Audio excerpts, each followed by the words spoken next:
कैसे पुष्ट होगा? बहुत ध्यान से सुनिए।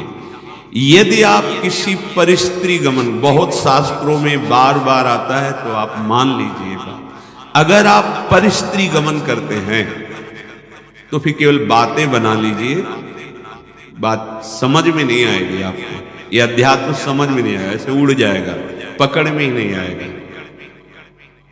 ना स्त्री प्रसंगी, स्त्री प्रसंगी आप तो परिस्त्री गमन नहीं करते, पर जिसको मित्र बनाए हुए वो व्यभिचारी परिस्त्री गमन करने वाला है तो उसके संग से आपका हृदय मलिन हो जाए। श्री शौभरी जी महाराज, संगम त्यजेत मिथुन व्रति नाम मुमुक्षु सर्वात्मना न विसजेत बहिरिंद्रियाणि। ऐ मुमुक्षु, संसार सागर से मुक्त होने की इच्छा रखने वाले उपासक, संगम त्यजेत, संग का त्याग कर दो। किनके? जो केवल मैथुन सुख को ही परम सुख माने हुए हैं। संगम त्यजेत मिथुन व्रति नाम मुमुक्षु। आप इस संसार से मुक्त होना चाहते हैं तो ऐसे लोगों का संग भी त्याग कर दें। ना स्त्री प्रसंगी मिलत यत, तो इदम स्थानम आश्रित्य। कैसे हम आश्रय ले, कैसे हम मान ले कि हम प्रिया प्रीतम के हो गए? ऐसे मानो, ऐसे चलोगे तो तुम्हारा हृदय स्वीकार कर लेगा।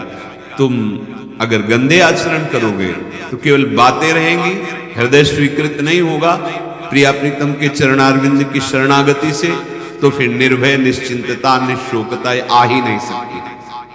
अगर नहीं आ रही तो आप में कहीं ऐसी त्रुटियां हैं, उनको सुधारिए। श्रीपाद कह रहे हैं, सर्वम द्वंद्वातीतोत्र।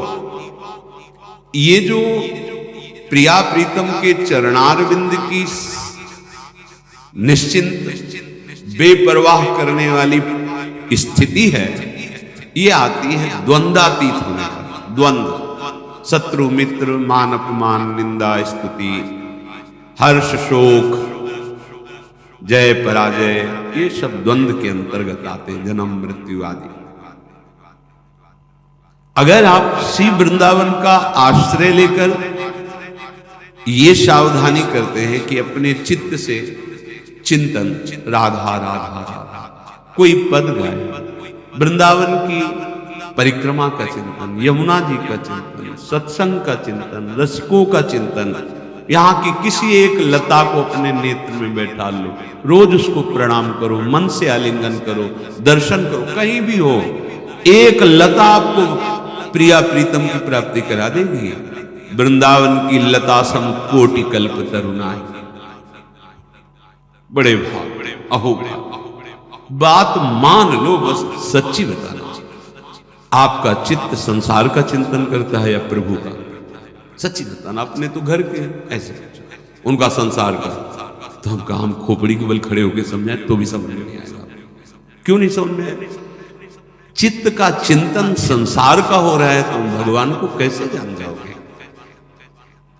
संसार के चिंतन से रहित जो चित्त होता है उसको जानना नहीं पड़ता, भगवान खुद परिचय दे देते हैं। सोई जाने जिह देहु जनाए।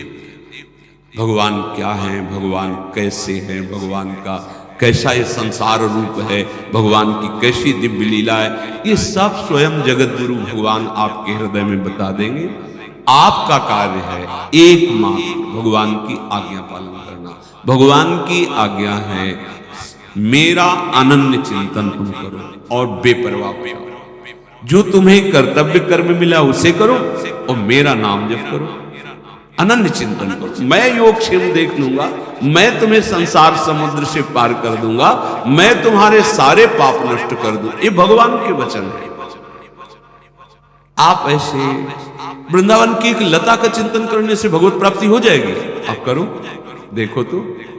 ये लता जानते हो, बड़े बड़े परमहंसों के द्वारा वंदनीय पूज्य, जो प्रेम रस में डूबे हुए महापुरुष, वो श्री जी की सेवा के लिए यहाँ खगमृग पशु पंछी लता बने हुए, मलिन नेत्र है इसलिए हम नहीं जान पा रहे।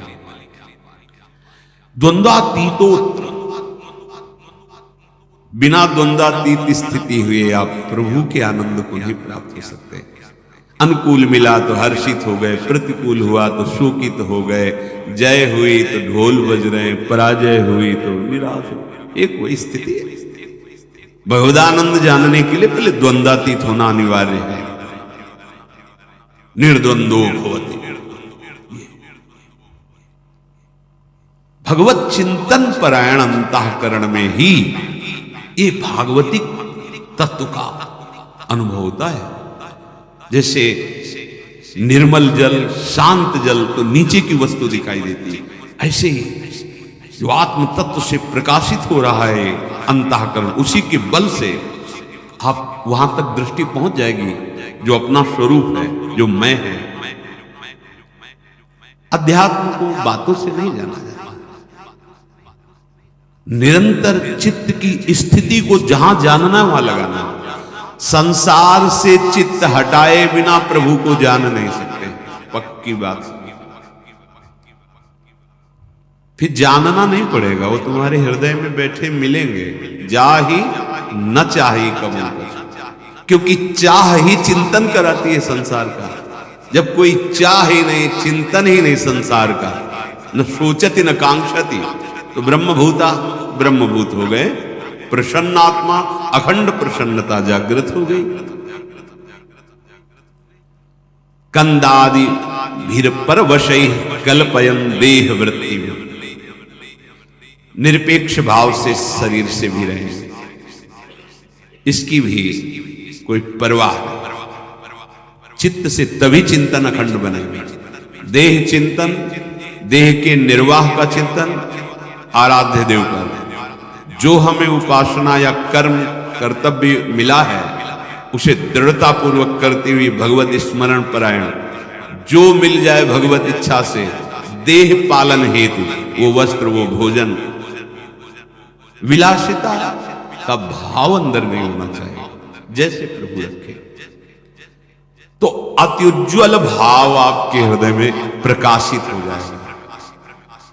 एक एक शब्द समझो। अगर आप ऐसे चलोगे तो भावे नात्युज्वले नात्मनि मधुरतरे न्यस्य राधा पदाब्ज, जिसकी चाह है वो बात बनेगी। कैसे बनेगी? किसी भी स्त्री की तरफ काम भाव से मत, चरणों की तरफ देखो, निकल जाओ। ज्यादा मनमानी करोगे तो ये जीवन व्यर्थ चला जाएगा। ऐसे लोगों की संगोष्ठी में मत बैठो जो वासना को जगाते हैं और वासना को बढ़ाते हैं। सीधा वृंदावन का आश्रय लेकर रसिकों की बताई पद्धति से उपासना, तो अपने आप द्वंद्वातीत होते चले जाएंगे। क्योंकि उपासना आपको सहनशीलता प्रदान करेगी। सहनशील व्यथित नहीं होता, बहुत संपत्ति आ जाए तो भी उदासीन रहता है। जाना है, कुछ नहीं जाएगा, क्यों फूल रहे हो? सब कुछ नष्ट हो गया, जाना है, क्यों शोक कर रहे हो? क्यों भूल रहे हो? अपने पास तो अक्षुण्ण संपत्ति है, अविनाशी सी श्यामा श्याम, क्यों शोक करते हो? यहां सब कुछ जाना है। इतना सुंदर विवेक रहता है कि सहनशील महात्मा द्वंद्वातीत हो जाता है। चाहे कोई गृहस्थ में हो, चाहे विरक्त में हो, महात्मा एक स्थिति है का नाम है। जो महात्मा है वो एक स्थिति है, साधुता एक स्थिति का नाम है। जैसे प्रधानमंत्री एक पद है, ऐसे साधुता एक स्थिति का नाम है। वेश मात्र स्थिति, जहां कहीं साधु का वर्णन होगा वहां लक्षणों का वर्णन, स्थिति का वर्णन पाया गया है। ये तो आचार्य परंपरा से वेश दिया गया है। वेश है, स्थिति नहीं तो अधूरा। बिन विवेक वैराग भक्ति बिन सत्य नये को मानो, भगवत विमुख कपट चतुराई सो पाखंड नहीं जानो, भगवत ऋषि जी महाराज कह रहे हैं। अगर वेश है और उद्देश्य भी पक्का है तो सोने में सुगंध मानो। फिर क्या कहना है? फिर तो सतरति सा लोकांतार्यति मम भक्ति युक्तो भुवनम पुनात्। लोक के लोक पावन करने की सामर्थ्य महात्मा रखता है। हम देह को बहुत दुलार करते हैं, इसी के भरण पोषण में, इसी की चिंता में। देख लो, आप देखो, इसी की चिंता में, इसी के भोगों में, इसी के संग्रह में, तभी हम द्वंद्वों पर विजय प्राप्त नहीं कर पाते। यदि हम भगवत चिंतन परायण हो तो इतना सुंदर विवेक जागृत हो जाता है, हर द्वंद्व में वो सम रहता है। स्तुति में, प्रशंसा में, निंदा में, अपमान में, चाहे जैसी परिस्थिति, इतना सुंदर विवेक रहता है, वो अपने को बचा लेता है, उसमें फंसने नहीं देता। तो क्या स्थिति आती है? ऐसे उपासक बोले अत्युज्वल, मधुर से मधुर चित्त में श्री राधा चरणारविंद का प्रकाश, ये परम लाभ। यत पाद पद्म नक्षत्र मणि छटाया, ऐसी अद्भुत छटा प्रेम की विकलता आ जाए तो द्वंद्वम वृंदावनांतरगमय दिन निशा नित्य तन्नाम जापी। आहा, श्रीपाद कह रहे हैं, यदि आप, अब देखो जो ऊपर बताया कि इस पर आपको सावधान रहना है, तो इस पर हमारे पास बल नहीं है कि हम रोक सके। तो कह रहे हैं नित्य निरंतर तन नाम, उनका नाम जप करो। किनका? जिनका वृंदावन है, राधा राधा राधा। द्वंद्वम वृंदावनांतरगमय दिन निशान नित्यम तन नाम जापो। क्या परेशानी? राधा राधा राधा राधा। ना तो पवित्रता पवित्रता का कोई, ना कोई ऐसा कि इस समय नहीं, इस समय हर समय। श्रीपाद के दिन निशा, रात दिन, नित्यम तन नाम जापी। जो तन नाम जापी है वो न स्त्री प्रसंगी मिलती, यद इदम स्थानमाश्रित सर्व। वो साध्य साधन से, वो काल के भय से, तीनों तापों के भय से, पाप पुण्य के बंधन से, हृदय के अंधकार का नाश करके दिव्य ज्ञान प्रकाशित, समस्त द्वंद्वों पर विजय, ये सब प्राप्त हो जाता है। अच्छे से समझ लो, वृंदावनांतरगमय दिन निशा नित्य तन नाम जापी। रात दिन वृंदावन में जिनकी जय घोष होती है, महारानी जी, राधा राधा राधा राधा। लालजू के हृदय का आह्लाद, प्रेम मूर्तिमान शांद्रानंद घन प्रेम मूर्ति किशोरी, राधा राधा। मान लो सब स्थितियां आपके हृदय में आ जाएंगी। अब बातें केवल करो और नाम जप ना करो, धाम चिंतन सत चिंतन न करो, फिर ये स्थिति कहां से आएगी? जहां चिंतन करते हुए दशा आएगी आपके अंदर। विषयों का चिंतन करते हो तो विषयों की दशा आएगी। विषय नाशवान, परिवर्तनशील, शोक में, दुखालयम में दुख ही तो है। तो यही आपको प्राप्त हो रहा है। बचना चाहते हो इससे, और चिंतन करते हो वही जिससे आपको ये दुख प्राप्त हो। चिंतन बदलो, आचरण बदलो, लक्ष्य आपका दृढ़ हो। असत नहीं सत, असतो मां सद्गते। जो हम असत शरीर असत व्यवहार में है, अब हमारी यात्रा सत की होगी, सच्चिदानंद की होगी। श्री विदुर जी महाराज धृतराष्ट्र जी को उपदेश करते हैं। नवद्वारमिदं वेश्म त्रिस्थूणम पंच साक्षिकम क्षेत्रज्ञाधिष्ठितम विद्वान यो वेद स परः कविः। हे महाराज धृतराष्ट्र, आंख कान आदि ये 9 द्वार वाला जो देह है, शतोगुण रजोगुण तमोगुण रूपी खंभों से ये स्थित है, अर्थात त्रिगुण के द्वारा ही इसकी रचना हुई है।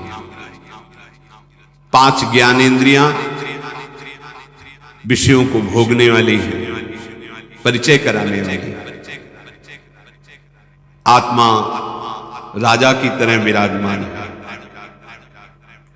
इस महल में 9 द्वार वाले राजा की तरह आत्मा विराजमान। अब मंत्री बड़े बेईमान हुए, गलत सलाह देने लगे। बुद्धि मन ये मंत्रणा का परिकर है। जैसे राजा को लुभायमान करके दस्तखत करवा ले, ऐसी मन बुद्धि हमको बार बार लो, ये भोग लो, ये देख लो, ये खा लो, ये सूंघ लो, ये ऐसा करो, ऐसा करो, बड़ा सुख मिलेगा। हम राजी होते चले गए और हम फंस गए। अब अपने आप से अपने आप का उद्धार करो। भगवान जो कह रहे हैं, अब होश में हो जाओ, तुम्हारे सलाहकार गलत हैं। जांच कैसे करें?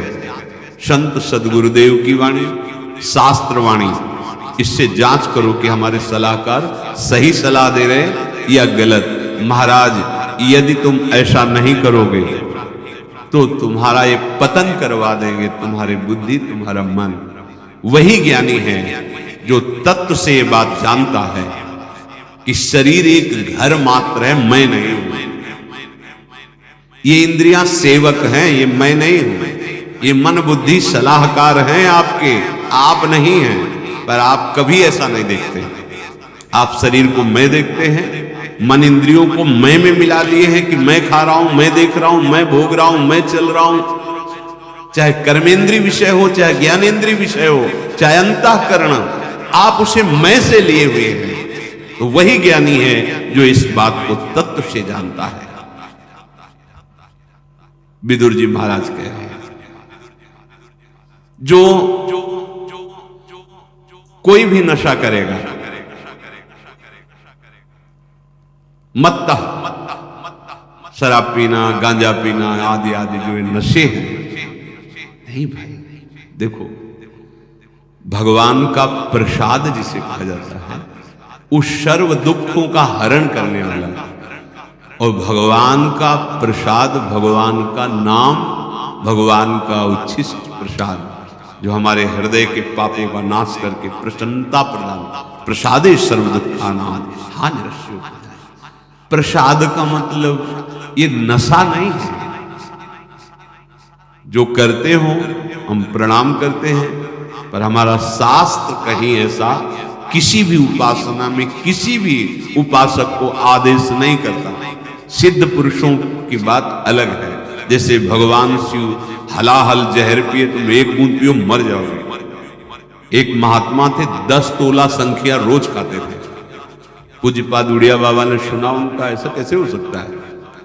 अरे 1 तोला में 10-5 मर जाए, फिर 10 तोला। बोले महाराज झूठ बात नहीं, वो रोज शाम के 4 बजे पाते। बाबा गए उनके यहाँ, तो पूछा तो उन्होंने मुस्कुरा के कहा, हाँ पाते।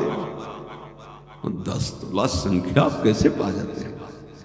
बोले शाम के 4 बजे बैठे, सिलबट्टा में डाला धतूरा, संख्या जय पीसा, खप्पर में धोया, पी गए। बोले हमारा रोज का आहार है। हमें महापुरुषों का वही अनुकरण करना है जो उनके उपदेश से मिलता है। कोई भी नशा, यहां देखो धर्मराज के साक्षात स्वरूप है, कोई भी नशा करने वाला तत्वबोध को प्राप्त नहीं होता। जो तत्वबोध को प्राप्त हो गया है उसके ऊपर कोई नियम नहीं। जैसे आद्य गुरु भगवान शंकराचार्य जी आगे जा रहे थे, पीछे शिष्य जन जा रहे थे। पता नहीं क्या भाव आया, मछलियां उठाई, बिक रही, ऐसे उठाए खा। जब देखा गुरुजी ने खा लिया तो 4 शिष्यों ने नहीं खाया और शिष्य आगे जा रहे थे तो भ्रमण ही करते थे, तो कांच गलाया जा रहा था, खप्पर में खोलता हुआ कांच ले पी गए। जिन्होंने नहीं पिया तो वहां भी नहीं पिया। जो पिए थे और जो मछली पाए थे उनसे कहा पियो। कांच कैसे पिएंगे, मर जाएंगे, तो मछली क्यों खा ली? जो नहीं खाए थे उनसे कहा आपने क्यों नहीं खाया जब हमने खाया? तो उनका प्रभु आपने आदेश नहीं किया। आपने क्यों पा लिया? बोले आपने पाया तो हम पी तो रहे हैं, गलाया हुआ कांच पी ना पी। ऐसे किया तो जीवित मछलियां निकल पड़ी, सिद्ध योगी प्रवाहित कर दिया। आप वो तो लीवर में जाके पचने लगे। हमें वो अनुकरण बात नहीं करनी जिसका वो आदेश न कर रहे हो। उनके उपदेश से जो उनके आचरण मिले, शास्त्र सम्मत बात है, महापुरुषों के जो आचरण उनके उपदेश से मिले, बस वही अनुकरणी है। वो क्या कर रहे हैं? कोई भी नशा, जैसे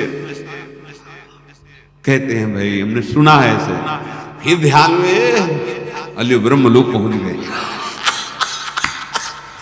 भाई हम प्रणाम करते सिद्धों को, हम उनके चरण सेवक हैं, पर हम अपने जैसे साधकों के लिए कह रहे हैं। सिद्ध पुरुष तो हलाहल पिए हो जाने, उनका काम, उनकी मस्ती, वो तो भगवान को प्राप्त हो गए भैया, उनका काम बन गया है, उनमें भगवान में अंतर नहीं। जैसे सखागण और गौवें गोपीगण फंस गए दावानल में, कन्हैया बचाओ, तुम्हारे सिवा कोई नहीं बचा सकता। बोले भैया आंख मूंद लो, मुंह में पी गए, पूरे ज्वाला को पी गए मुंह में। एक कोयला लाल लाल रखो मुंह में, रख पाओगे? नहीं, भगवान के मुख से